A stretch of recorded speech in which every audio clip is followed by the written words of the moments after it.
Well, howdy there, viewers. Bobby Brown. We're going to do a quick table kind of review. Everybody's probably seen these Canik TP9SFXs. They're imported from Century Arms in Vermont. And this one is clear because I just cleared it.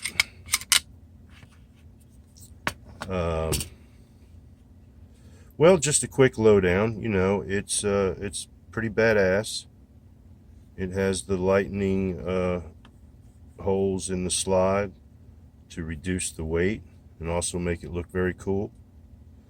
The trigger and reset is absolutely awesome. This is like my favorite range gun now. This is like all I shoot.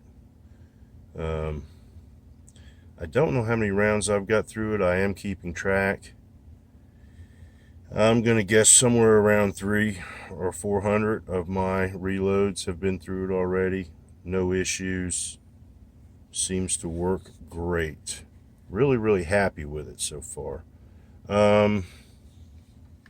Like I said, it does come ready for a dot.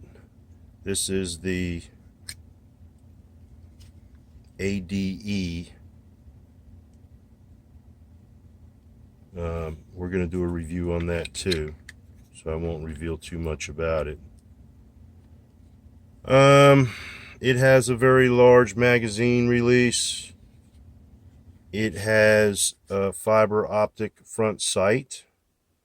It does come with the Warren target sights, which is really cool. This is the plate and the sight that goes in the back of the gun before you remove it to put on your red dot. Now, I'm new to the red dot thing, and so far I'm really digging it. We'll talk about some of the advantages and disadvantages, I guess, when I get a little bit more time with it. The gun comes with the sights on it. My only complaint would be that the fiber optic is very small. It's like a 38 millimeter. They do send some extra ones. Mine came with the red, and I've already put the green in it. And the Warren sights worked great. But since this gun came kind of competition ready, even though I'm not shooting competition, I just compete against myself in my front yard. I really dig the aggressive stippling on the grips. I notice a lot of guys put the skateboard tape on it. I'm just not going to do that. I think it feels just fine the way it is. It does come with extra mag release buttons if this large one's too freaky for you. I happen to love it. Comes with plenty of instructions, detailed instructions.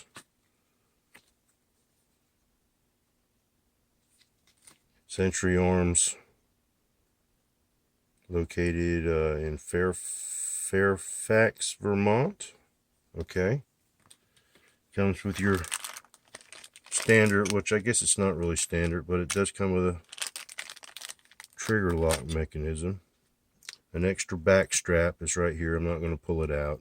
An extra loader, a loader, which kind of sucks, but a neat little toolbox, which is a clever idea.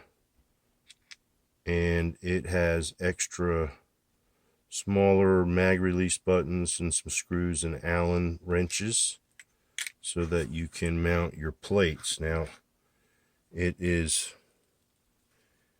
ready to mount any dots on. It comes with 4 different plates that are compatible with all the popular red dots out there. I didn't have an issue at all taking the Warren rear sight off and installing the dot, and it just seemed like the right thing to do.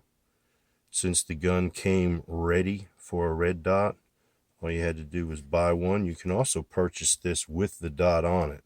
I think you can get it with a Vortex Venom if you choose to do so.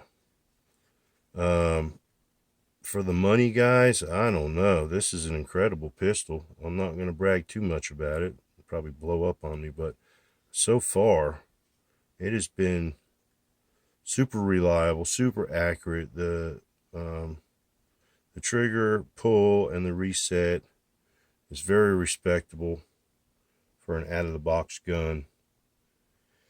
And like I said, the red dot's new to me, or the new dot's red to me.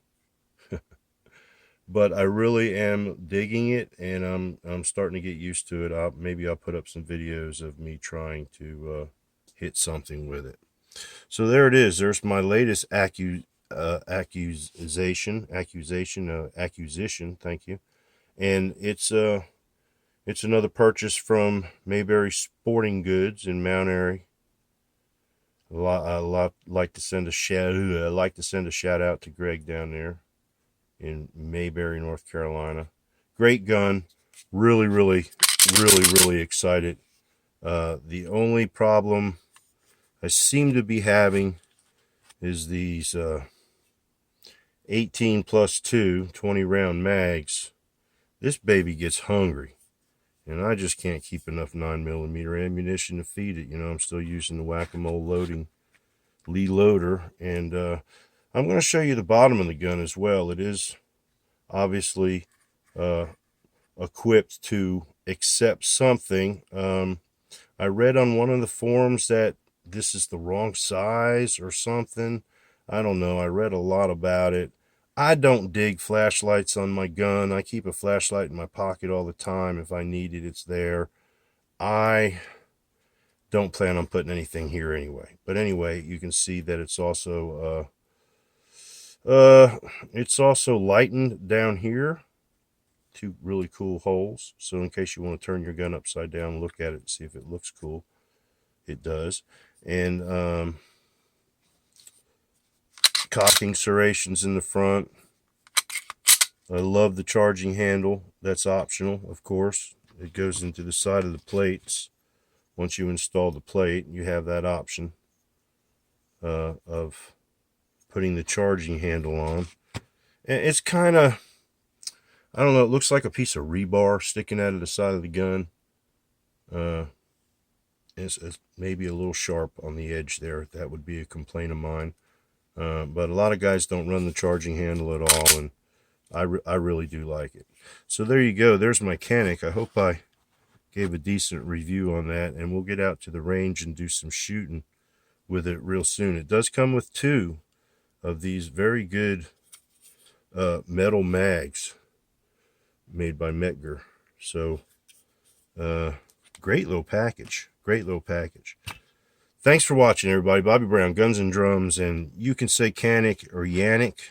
Yannick is how it's pronounced, but I'm not Turkish. I'm American, so I'm just going to say Canik.